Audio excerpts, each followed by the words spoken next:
Hello student, welcome to Om coaching centre.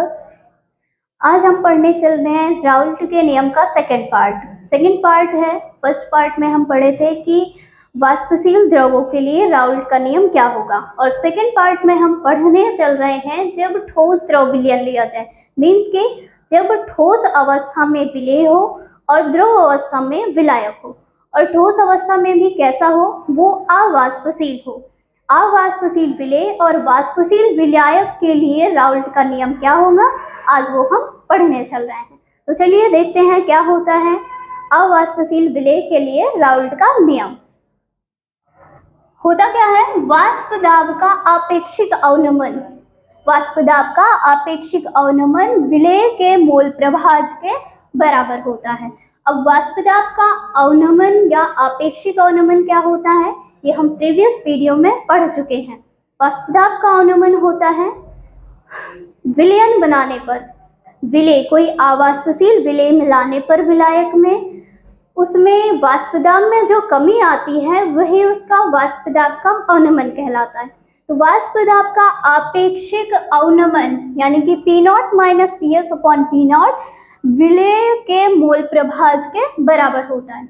ये P0 minus PS/P0 हो गया क्या, वाष्प दाब का आपेक्षिक अवनमन। यक्स यहाँ विलेय का मोल प्रभाज है, और हम इसको फॉर्मूले में क्या लिख सकते हैं कि n upon small n plus capital N, ये मोल प्रभाज हो गया, विलेय का मोल प्रभाज। P0 यहाँ शुद्ध विलायक का वाष्प दाब है, PS विलयन का वाष्प दाब है, और ये भी P0 शुद्ध विलायक का वाष्प दाब। तो विलयन में वाष्प दाब का आपेक्षिक अवनमन विलेय के मोल प्रभाज के बराबर होगा, यानी कि किस पर निर्भर करेगा, विलेय के मोलों की संख्या पर। तो आइए देखते हैं कि ये कैसे होता है बराबर, या इसका डेरिवेशन क्या होगा, कैसे निकालेंगे कि वाष्प दाब के आपेक्षिक अवनमन के बराबर होगा। तो उसके लिए हमें सबसे पहले तो राउल्ट का नियम जो वाष्पशील द्रव के लिए पढ़े थे वो याद होना चाहिए। वो था क्या, PS बराबर P' A plus P' B, ये था राउल्ट का नियम। राउल्ट का नियम वो भी किसके लिए, वाष्पशील द्रव के लिए, जब दोनों ही घटक या दोनों अवयव वाष्पशील थे, यानी कि दोनों के द्वारा वाष्प निकलती थी और विलयन पर दाब लगता था। वाष्पशील द्रवों के लिए राउल्ट का नियम था PS, ये विलयन का वाष्प दाब था, P' A अवयव A के द्वारा शुद्ध रूप में लगने वाले आंशिक दाब P' A थे, और P' B अवयव B के द्वारा विलयन पर लगने वाला आंशिक दाब। ये दोनों आंशिक दाब है, अवयव A के द्वारा विलयन पर लगने वाला, ये अवयव B के द्वारा लगने वाला आंशिक वाष्प दाब है। अब इसको हम लिख क्या सकते हैं, PS बराबर आंशिक वाष्प दाब होता है P0 A into x A plus P' B होता है P0 B into x B। ये भी हम राउल्ट के नियम में पढ़े थे कि आंशिक वाष्प दाब शुद्ध रूप में अवयव A के द्वारा लगने वाले वाष्प दाब और उसके मोल प्रभाज के गुणनफल के बराबर उसका आंशिक दाब होता है। तो P0 A into x A plus P0 B into x B। अब होता क्या है कि यहाँ जो है हम अवाष्पशील विलेय लिए हैं, विलेय के लिए। अब अवाष्पशील विलेय है, यहाँ हम मान लेते हैं कि अवयव A अवाष्पशील है। अवाष्पशील विलेय के लिए P' A इक्वल टू 0 कैसे होगा, A को विलेय मान लिया गया है, B को विलायक मान लिया गया है। A विलेय है, विलेय, और B है विलायक।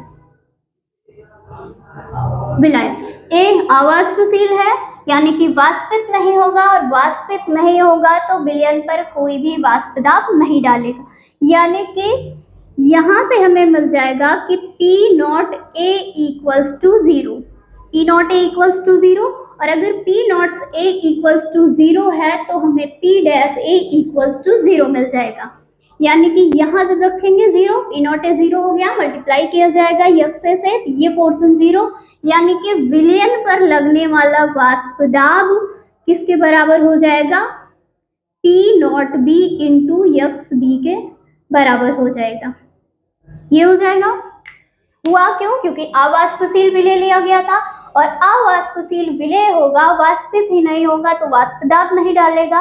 और अगर अवयव बी के द्वारा कोई भी वाष्प दाब विलयन पर नहीं लग रहा है तो उसका मान क्या हो जाएगा, 0 हो जाएगा। अवयव ए के द्वारा अगर कोई भी वाष्प दाब नहीं लग रहा है विलयन पर तो उसका मान 0 हो जाएगा, यानी कि आंशिक वाष्प दाब ए के द्वारा 0 हो जाएगा। पी डैश ए पहले 0 होगा, पी डैश ए का मान यहाँ रखा, पी नॉट ए का मान 0 होगा, पी नॉट ए का मान यहाँ इक्वेशन में रखा जाएगा तो ये पूरा इक्वेशन 0 हो जाएगा, यानी कि हमें फाइनल जो रिजल्ट मिलेगा पी एस बराबर P not B into x B मिल जाएगा। यानी कि इस विलयन में लगने वाला वाष्प दाब केवल और केवल किस पर निर्भर करेगा, विलायक के आंशिक वाष्प दाब पे, विलायक के आंशिक वाष्प दाब पर ही निर्भर करेगा। अगर इसी इक्वेशन को और लिखा जाए, आगे बढ़ाया जाए तो पी नॉट बी और यक्स बी की जगह हम लिख सकते हैं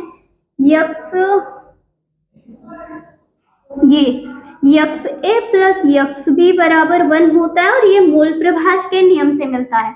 मोल प्रभाज में मोल प्रभाज में पता चलता है कि किसी भी अवयव, कितने भी अवयव लिए गए हों, उन सबका मोल प्रभाज का जो योग निकाला जाता है वो 1 होता है। कितने भी अवयव लिए गए सबका अगर योगफल निकाला जाएगा तो 1 आएगा। यहाँ से हम यक्स बी का मान निकाल सकते हैं, और क्या हो जाएगा 1 माइनस यक्स ए, यानी कि यक्स बी बराबर हमें मिल जाएगा 1 माइनस यक्स ए। मल्टीप्लाई कराएंगे तो पी एस बराबर मिल जाएगा P not B minus P not B into x A, इतना मिल गया। अब हमें मोल प्रभाज एक साइड कर लेना है, बाकी वैल्यू एक साइड करनी है, तो उसके लिए क्या करेंगे, यहां से हम लिख लेंगे पी एस बराबर, या फिर क्या किया जाए, इस वाली वैल्यू को लेफ्ट साइड में ले जाया जाए, P not B into x A बराबर हो जाएगा, ये इधर आया, ये वैल्यू इधर जाएगी तो पी नॉट बी और माइनस पी एस हो जाएगा। यहां से यक्स ए बराबर क्या मिल जाएगा, P not B minus P S upon में ये आ जाएगा पी नॉट बी, ये मिल जाएगा आंसर या फाइनल रिजल्ट जो हो जाएगा राउल्ट के नियम से। और यही चीज यहाँ लिखा गया, शुद्ध विलायक का वाष्प दाब माइनस विलयन का वाष्प दाब अपॉन शुद्ध विलायक का वाष्प दाब किसके बराबर होगा, विलय के मोल प्रभाज के। यहाँ विलय ए लिया गया है, इसके मोल प्रभाज के बराबर आ जाएगा उस वाष्प दाब का आपेक्षिक अवनमन। तो ये हो गया, इसको जनरल फॉर्म में ये पी नॉट बी भी विलायक का ही है, अगर जनरल फॉर्म में लिखे P not minus P S upon P not is equal to x, और यक्स बराबर ही होता है n upon n plus n, यानी कि विलय के मोलों की संख्या अपॉन में विलय और विलायक दोनों के मोलों की संख्या के अनुपात के बराबर हो जाएगा। ये हमें मिल गया राउल्ट का नियम। जब हम अविलेय जो है जो अवाष्पशील होता है, विलय लिया गया, ठोस अवस्था में था, अवाष्पशील था, उससे और वाष्पशील विलायक लेने पर राउल्ट का नियम ये आ गया, P not minus P S upon P not is equal to x, और यक्स यहाँ मोल प्रभाज है, विलय का मोल प्रभाज, और विलय के मोल प्रभाज का फॉर्मूला हो जाएगा n upon n plus n, यानी कि ये विलय के मोलों की संख्या, कैपिटल N विलायक के मोलों की संख्या। तो ये था राउल्ट का नियम जब हम अवाष्पशील विलय लेते थे और वाष्पशील विलायक लेते थे। यहाँ से मिल गया, और वाष्पशील जब लिया गया था, दोनों अवस्था में वाष्पशील था, तो राउल्ट का नियम P dash A plus P dash B. I hope आपको समझ में आया होगा राउल्ट का नियम।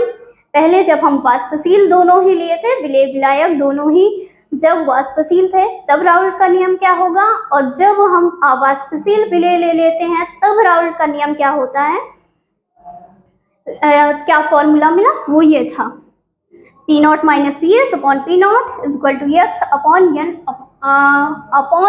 plus n। ये हो गया राउल्ट का नियम। Thank you.